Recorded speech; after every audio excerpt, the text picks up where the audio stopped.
우리 함께 하나님의 말씀 보시겠습니다. 오늘 우리에게 주시는 말씀은 신약성경 로마서 12장 17절부터 21절까지의 말씀입니다. 신약성경 로마서 12장 17절부터 21절까지의 말씀, 제가 가진 성경으로 신약성경 257페이지 정도 있습니다. 로마서 12장 17절부터 21절까지의 말씀, 저와 여러분이 한 절씩 교독하겠습니다. 아무에게도 악을 악으로 갚지 말고 모든 사람 앞에서 선한 일을 도모하라. 할 수 있거든 너희로서는 모든 사람과 더불어 화목하라.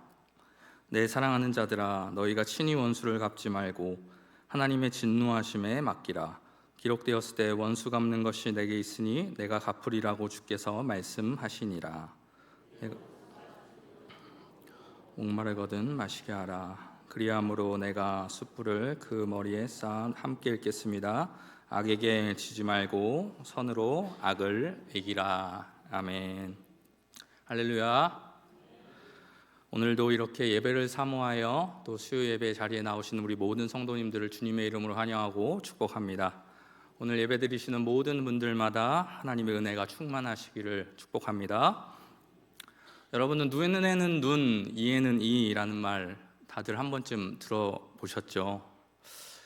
이 말의 뜻이 무엇입니까? 만약 누군가가 내 눈을 다치게 하면 똑같이 그 사람의 눈을 다치게 하고, 만약에 누군가가 내 이를 다치게 한다면 똑같이 그 사람의 이를 다치게 함으로 갚아주는 방식을 눈에는 눈, 이에는 이라고 이야기합니다.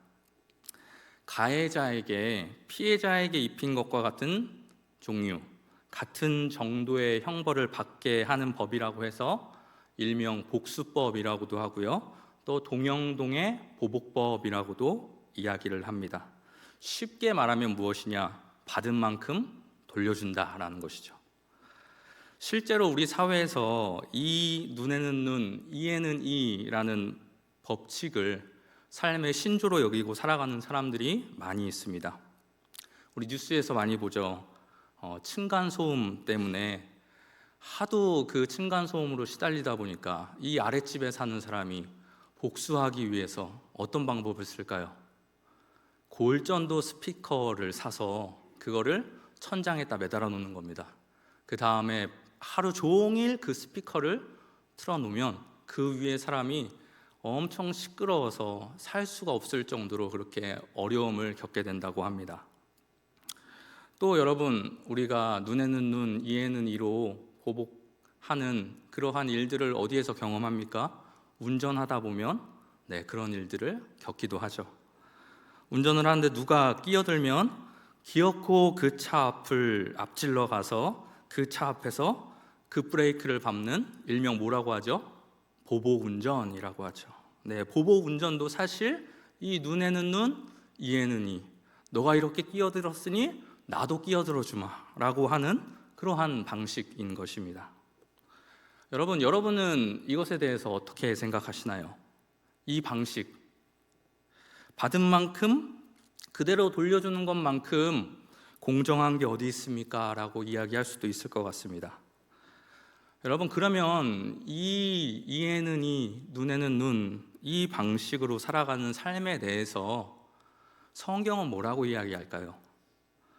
오늘 말씀은 우리에게 어떻게 말하고 있을까요? 오늘 한번 함께 말씀을 살펴보면서 성경이 우리에게, 또 하나님께서 우리에게 원하시는 삶이 어떠한 삶인지 한번 잠시 생각해 보도록 하겠습니다. 먼저 우리가 좀 살펴보려고 하는 로마서는 크게 전반부와 후반부 두 부분으로 나눌 수 있습니다.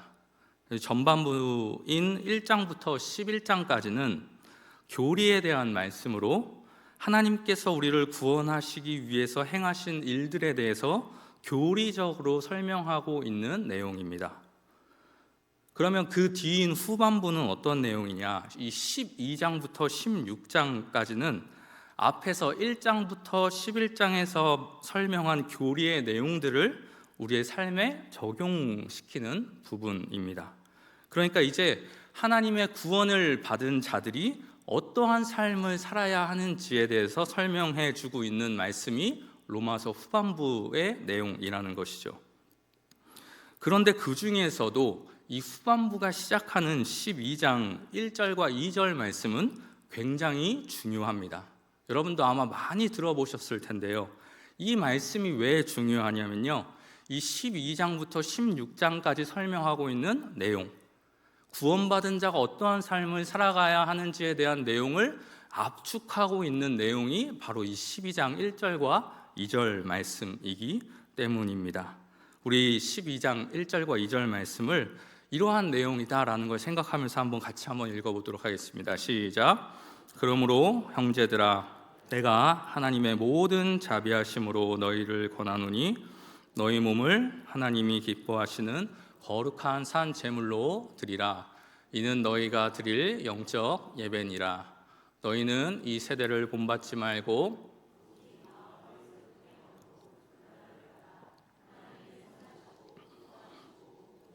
뜻이 무엇인지 분별하도록 하라. 여러분, 바로 우리가 방금 읽은 이 말씀이 로마서 후반부 전체를 이끌어가는 핵심 말씀입니다. 그 뒤에 이 12장 3절부터 16장까지는 이제 1절과 2절에서 말한 하나님께서 기뻐하시는 거룩한 산 제물로서의 삶이 어떤 삶인지, 마음을 새롭게 함으로 변화받은 삶이 어떤 삶인지, 또 시대를 본받지 않는 삶이 어떠한 삶인지에 대해서 설명해 주는 내용이라고 볼 수 있는 것입니다. 그러니까 오늘 우리가 본문으로 읽었던 로마서 12장 17절에서부터 21절 말씀도 이 전체적인 흐름 안에 있는 본문이라고 볼 수 있는 것이죠. 구원받은 자라면 어떠한 삶을 살아가야 하는가? 그러면 여러분, 오늘 말씀은 어떤 삶을 사는 것이 예수 그리스도를 믿고 변화받은 자의 마땅한 삶이라고 이야기하며, 또 하나님의 뜻을 분별하는 삶이며 시대를 본받지 않는 삶이라고 이야기하고 있을까요? 우리 이 내용을 생각하면서 다시 17절 우리 본문 첫 말씀을 같이 한번 읽어보겠습니다. 시작. 아무에게도 악을 악으로 갚지 말라. 모든 사람 앞에서 선한 일을 도모하라. 여러분, 구원받은 자로서 오늘 본문이 우리에게 요구하고 있는 것이 무엇입니까? 너희가 구원받은 자라면 어떻게 하라고요? 악을 악으로 갚지 말아라 라고 이야기를 하는 것입니다. 눈에는 눈, 이에는 이로 나를 악하게 대한 자에게 똑같이 악으로 대하는 것이 아니라, 구원받은 자라면, 변화받은 자라면, 하나님의 자녀된 자라면 이제는 선을 베푸는 삶을 살아야 한다고 우리에게 이야기하고 있는 것입니다. 그런데 여러분, 이러한 삶의 방식은 오늘날 세상 사람들의 삶의 방식과는 분명히 다른 방식입니다. 앞에서 말씀드린 것처럼 이 시대의 방식은 어떻습니까? 남에게 받은 것을 그대로 돌려주고 눈에는 눈, 이에는 이로 갚는 것입니다. 나에게 친절을 베푼 사람에게 친절을 베풀고, 또 나를 악하게 대한 사람에게 똑같이 악하게 대하는 것이죠. 하지만 오늘 본문이 말하고 있듯이 예수 그리스도로 변화된 사람이 살아야 할 삶의 방식은 이러한 이 시대적인, 또 이 시대의 방식이 아닙니다.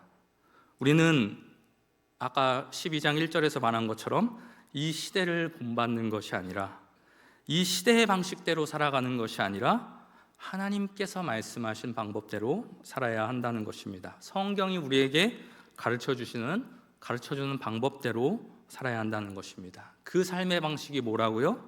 악을 악으로 갚지 않고 선한 일을 도모하며 모든 사람과 화목하기를 힘쓰는 삶인 것입니다.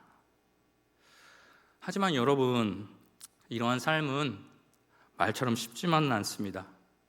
저도 앞에서 이야기하고 있지만 사실 저도 굉장히 부끄럽기 짝이 없습니다. 왜 그렇습니까? 우리 안에는 태어날 때부터 타고난 보복적인 경향이 있기 때문입니다. 누가 가르쳐주지 않아도 우리 안에는 누군가가 나를 해코지하면 그대로 갚아주고자 하는 그 본능이 우리 안에 다 있다는 것이죠. 그렇기 때문에 사실 우리는 누군가가 나를 악으로 대한다면 뭐가 우리의 본능과 가까운 것입니까? 악으로 갚는 것이 사실 더 쉽고 편한 길입니다. 그렇다면 왜 하나님께서 이렇게 어려운 명령을 우리에게 주시는 것일까요?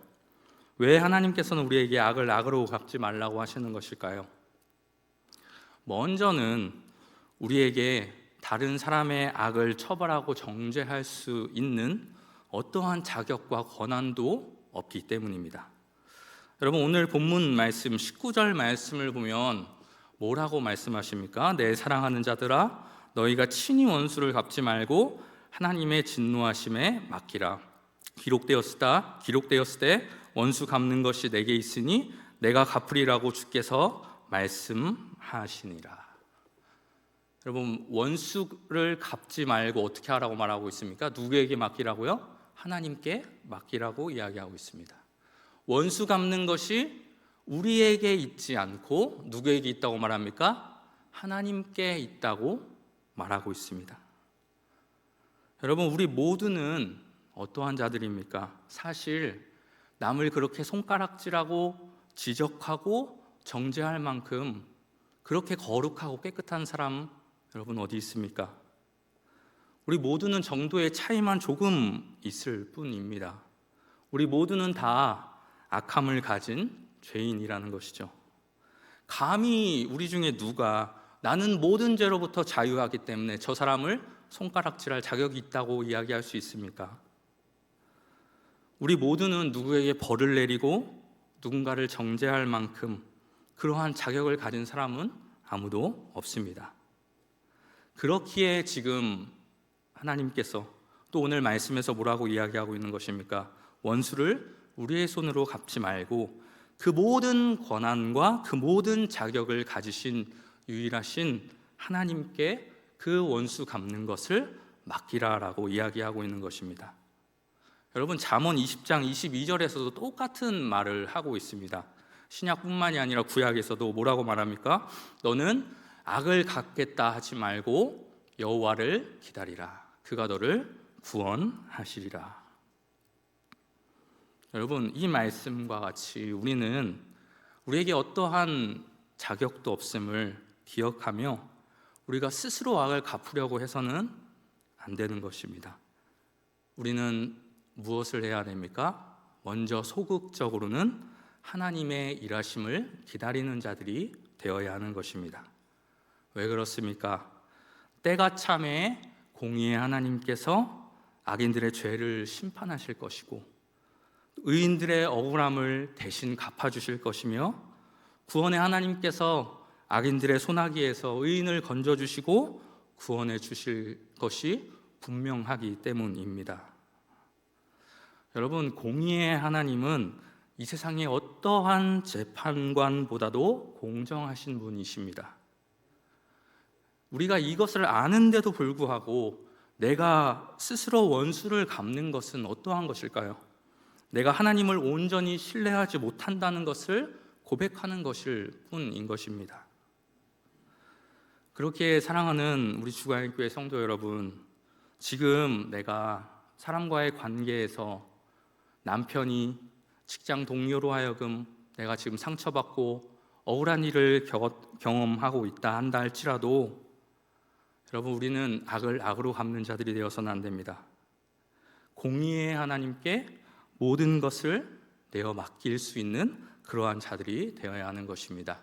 오늘 우리에게 주신 이 말씀을 먼저 기억하시면서 우리가 먼저는 소극적으로 어떻게 해야 됩니까? 내가 악을 갚으려 하는 것이 아니라 공의의 하나님께서 그 모든 일들 가운데 일하실 것임을 믿으며 기다리는 자들이 되어야 한다는 것입니다. 오늘도 이 말씀을 믿으며 이 말씀대로 하나님을 기다리고 악을 악으로 갚는 것이 아니라 여러분, 하나님께 모든 것을 내어 맡길 수 있는 저와 여러분들 되기를 주님의 이름으로 축복합니다. 사실 여기까지만 하는 것도 결코 쉽지만 않습니다. 여기까지만 하는 사람이 있다 한다 할지라도 그 사람은 정말 칭송받을 만합니다. 그런데요, 여러분, 오늘 말씀을 보면 주님께서는 우리에게 한 단계를 더 요구하시는 것을 보게 됩니다. 우리 오늘 본문 20절 말씀을 같이 한번 읽어보겠습니다. 시작. 적줄이거든 먹이고 목마르거든 마시게 하라. 그리함으로 내가 숯불을 그 머리에 쌓아 놓으리라. 지금 주님께서는 우리에게 무엇을 요구합니까? 소극적인 단계, 악을 악으로 갚지 않고 여호와를 기다리는 단계를 넘어서서 이제 적극적으로는 어떠한 행위를 취해야 한다고 이야기하고 있습니까? 원수를 먹이고 마시게 하는 단계까지 나아가라고 이야기하고 있습니다. 나에게 악을 행한 원수 같은 자에게 도리어 선을 행하라는 것입니다. 원수를 갚지 않는 것도 힘든데 하나님께서는 그 원수의 필요까지도 채워주라고 말씀하고 있는 것입니다. 여러분, 이 말씀은 어떻게 보면 하나님께서 우리에게 너무 무리한 것을 요구하시는 것이 아닌가라는 생각이 들기도 합니다. 그런데요, 우리가 힘들더라도 우리가 이 단계까지 나아가야 하나님께서 우리에게 기대하시는 단계, 이웃을 변화시키고 세상을 변화시키는 삶을 그때 비로소 살 수 있을 것이라고 말씀하십니다. 20절 말씀을 보면 머리 위에 숯불을 쌓아놓는다라고 말하고 있는데, 이것은 우리가 복수가 아닌 사랑을 실천하게 될 때, 원수를 갚는 것이 아니라 원수가 있음에도 그를 먹이고 마시게 할 때 그와 같은 행동이 악인들을 변화시키고 그들의 잘못을 회개하게끔 만드는 계기가 될 수 있다는 것을 이야기하고 있는 것입니다. 여러분, 이 말씀과 깊은 연관이 있는 구약의 한 사건이 있습니다. 바로 열왕기하 6장 말씀에 나와 있는 엘리사와 아람 군대의 이야기입니다. 아마 이 이야기를 잘 아실 것입니다. 이 이야기의 내용을 간단하게 이야기하면 이렇습니다. 역사적으로 계속해서 이스라엘을 고통스럽게 했던 아람이 어느 날 이스라엘을 또다시 침공했습니다. 아람 왕은 여러 유능한 참모들을 모아서 기발한 작전으로 이스라엘을 기습할 계획을 세웠습니다.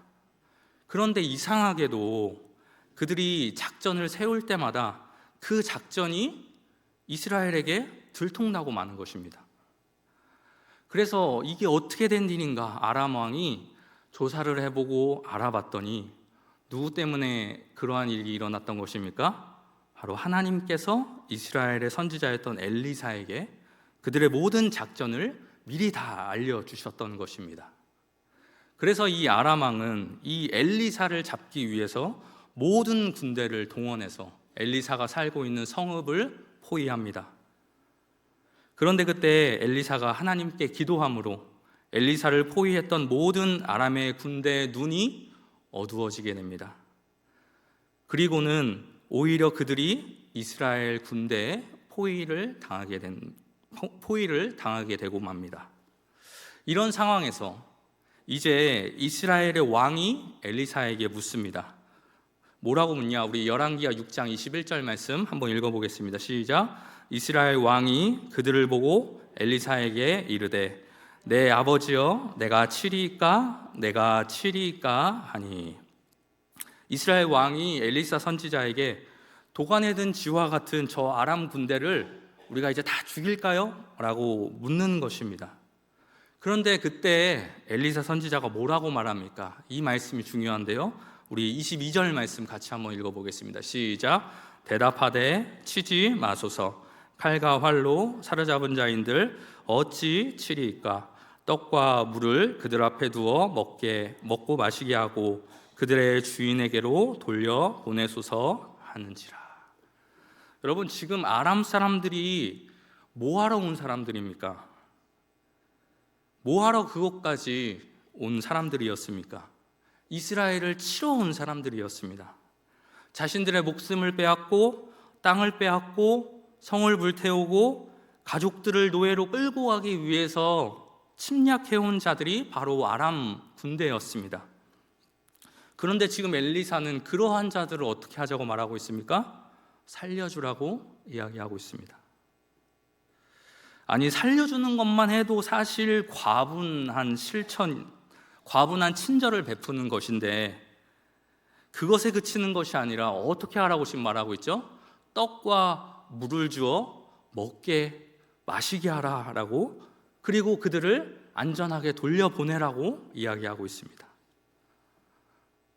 여러분, 이러한 방식, 처음에 말씀드렸던 눈에는 눈, 이에는 이 방식으로 여러분 이 엘리사의 행동을 평가해 본다면 여러분 이 엘리사의 행동은 도무지 이해가 가지 않는 행동인 것입니다. 눈에는 눈, 이에는 이로 자신의 나라를 침략한 아람 군인들을 한 사람도 빠짐없이 모두 다 죽여버려서 다시는 그들로 하여금 침략할 수 없게끔 생각조차도 하지 못하게끔 그렇게 만들어야 하는 것 아닙니까? 이스라엘의 이 자만 들어도 그들이 두려워서 벌벌 떨 정도로 잔인하게 그들을 진멸시켜야 하는 것 아닙니까? 그런데 여러분, 엘리사는 지금 뭐라고 이야기합니까? 그들 중 한 명도 죽이지 말고 오히려 그들을 잘 대접해서 그들을 돌려보내라고 이야기합니다. 분명 이스라엘 진영의 장수들 중에는 이 엘리사의 결정에 불만을 품은 사람도 있었을 것입니다. 왜냐하면 아무 탈 없이 무사히 돌아간 아람 군대가 이스라엘을 우습게 여기고 오히려 자신들을 무서워해서 그런 결정을 내렸나 보다라고 생각을 하고 다시 군대를 재정비해서 다시 침공해 올 수도 있기 때문이었습니다. 그런데 여러분, 무사히 다시 돌아간 후에 아람이 어떻게 되었는지 23절 말씀이 우리에게 설명해 주고 있습니다. 여러분, 하나님께서 어떠한 일을 그들 가운데 행하셨는지 우리 같이 한번 말씀을 읽어보겠습니다. 시작. 왕이 위하여 음식을 많이 베풀고 그들이 먹고 마심에 놓아보내니 그들이 그들의 주인에게로 돌아가니라. 이로부터 아람 군사의 부대가 다시는 이스라엘 땅에 들어오지 못하니라. 여러분, 마지막 문장이 중요합니다. 이로부터 아람 군사의 부대가 다시는 이스라엘 땅에 들어오지 못하니라. 이스라엘이 그들의 원수였던 아람 군대를 한 사람도 해치지 않고 오히려 그들에게 선을 행하고 음식을 베풀어주고 놓아준 바로 그때로부터 아람 군대가 다시는 이스라엘 땅에 들어가지 못했다라고 말하고 있습니다. 다시는 아람 군대가 이스라엘 땅에 들어가지 못했고 이스라엘 또한 다시는 아람으로 하여금 고통받지 않게 되었던 것입니다. 여러분, 이것이 바로 악을 악으로 갚지 않고 선으로 베푸는 자만이 경험할 수 있는 하나님의 은혜인 것입니다. 악을 악으로 갚는 사람은 결코 이러한 경험을 할 수 없습니다. 악을 악으로 갚는 사람은 또 다른 원수를 만들어내는 끊임없는 악의 순환을 계속해서 만들어 나갈 뿐인 것입니다. 여러분, 하나님께서는 오늘날도 악을 악으로 갚지 않고 오히려 원수에게 선을 베푸는 자들에게 이 열왕기하 말씀에서 보여주셨던 그 은혜를 똑같이 베풀어 주실 것입니다. 우리가 행하는 선한 행실로 하여금 악인들을 변화시켜 주셔서 다시는 그들로 하여금 고통받지 않게 하시는 하나님의 은혜를 경험하게 될 것이라는 것입니다. 여러분, 말씀을 정리하도록 하겠습니다. 여러분은 지금 어떠한 삶의 원리로 살아가고 계십니까? 선은 선으로, 악은 악으로 갚아야 한다는 원리로 혹시 지금까지 살아오지는 않으셨습니까? 오늘 본문 말씀인 로마서 12장은 우리에게 그러한 삶의 단계를 뛰어넘으라고 말하고 있습니다. 선을 선으로, 악을 악으로 갚는 수준을 뛰어넘고 원수 갚는 것을 하나님께 맡기는 수준까지도 뛰어넘어서 그 원수에게 선을 베푸는 단계까지 나아가라고 그에게 권면하고 있습니다. 예수님께서도 마태복음 5장에서 제자들에게 똑같이 말씀하셨습니다.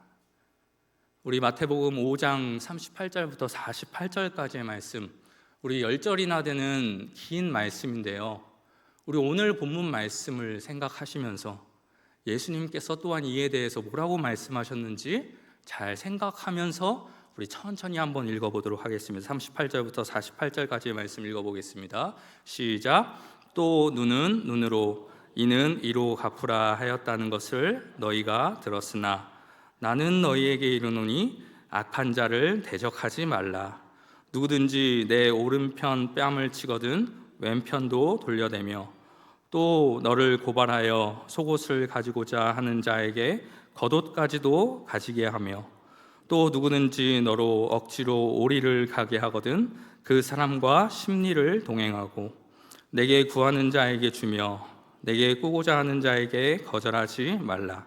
또 내 이웃을 사랑하고 내 원수를 미워하라 하였다는 것을 너희가 들었으나 나는 너희에게 이르노니 너희 원수를 사랑하며 너희를 박해하는 자를 위하여 기도하라. 이같이 한즉 하늘에 계신 너희 아버지의 아들이 되리니 이는 하나님이 그 해를 악인과 선인에게 비추시며 비를 의로운 자와 불의한 자에게 내려 주심이라. 너희가 너희를 사랑하는 자를 사랑하면 무슨 상이 있으리요? 세리도 이같이 아니하느냐? 또 너희가 너희 형제에게만 무난하면 남보다 더하는 것이 무엇이냐? 이방인들도 이같이 아니하느냐? 그러므로 하늘에 계신 너희 아버지의 온전하심과 같이 너희도 온전하라. 여러분, 나를 사랑해 주는 사람을 사랑하는 것은 세상 사람들도 다 하는 것입니다. 여러분, 우리는 그 수준을 뛰어넘어야 합니다. 예수님께서도 제자들에게 어떤 삶의 단계까지 나아가라고 말씀하고 계십니까? 너희 원수를 사랑하며 너희를 박해하는 자를 위하여 기도하라.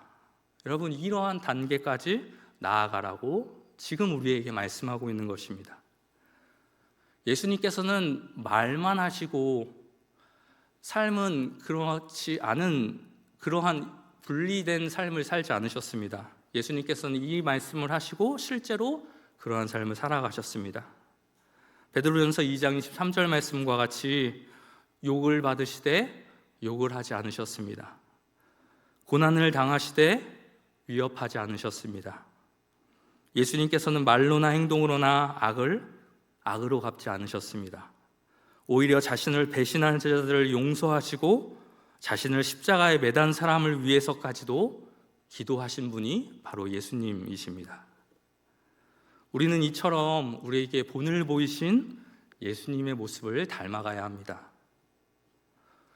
물론 이 길이 결코 쉽지만은 않습니다. 매번 실패할 수 있습니다. 오늘 말씀을 잘 듣고 그래, 내가 이제는 악을 선으로 갚는 자가 되어야지 굳게 다짐한다 하더라도 오늘 집으로 향하는 도중에 옆차를 보는 운전자에게 악을 쏟아낼 수도 있습니다. 하지만 그럼에도 우리는 계속해서 이 말씀을 기억하여 이러한 삶을 살기 위해서 실패하더라도 도전하고 또 도전해야 됩니다. 왜냐하면 예수님께서도 말씀하셨듯이 이러한 삶이 뭐라고 이야기했죠? 하나님의 자녀된 자들의 마땅한 삶이기 때문입니다. 구원받은 자의 마땅한 삶이기 때문입니다. 우리가 이러한 은혜를 입은 자들이기 때문입니다. 이러한 삶이 로마서 12장에서 말한 것처럼 이 세대를 본받지 않는 삶이고 예수 그리스도로 변화받은 삶의 모습이고 하나님의 선하시고 기뻐하시고 온전하신 뜻이 무엇인지를 분별할 줄 아는 사람의 삶입니다. 오늘 본문 21절 말씀은 우리에게 마지막으로 권면합니다. 우리 같이 한번 읽어볼까요? 시작. 악에게 지지 말고 선으로 악을 이기라. 여러분, 우리가 악을 이길 수 있는 방법은 무엇입니까? 우리가 더 악해지는 것이 아닙니다. 악을 악으로 잠재우는 것이 아닙니다. 그것은 악에게 지는 것입니다. 우리가 악을 이길 수 있는 방법은 무엇입니까? 도리어 선을 베푸는 것입니다. 이것이 악을 이기는 유일한 방법이라고 오늘 말씀은 우리에게 이야기하고 있습니다. 사랑하는 우리 주간교회 성도 여러분, 오늘 이 말씀을 잘 기억하셔서 실패하더라도 여러분 다시 시도하십시오. 날마다 선으로 악을 이기는 삶을 살아가기로 힘쓰시는 분투하시는 저와 여러분들 다 될 수 있기를 주님의 이름으로 축복합니다. 우리 이 시간 다 함께 오늘 말씀을 생각하면서 함께 합심으로 기도하겠습니다. 이 시간 기도하실 때 하나님, 오늘 말씀과 같이 우리 모든 사람들과의 관계 속에서 악을 악으로 갚는 자 되지 않게 하여 주시고, 오히려 내가 그러한 은혜를 입었음을 기억하며 우리가 선을 행하는 자 되게 하여 주옵소서. 이러한 기도 제목 가지고 함께 기도했으면 좋겠습니다. 그래서 우리가 날마다 선으로 악을 이기며 살아가게 하여 주시고, 날마다 예수 그리스도를 닮아가는 삶을 살게 하여 주시옵소서. 우리 이러한 기도 제목 가지고 우리 다 같이 주여 한번 부르시니 함께 합심으로 기도하겠습니다. 주여.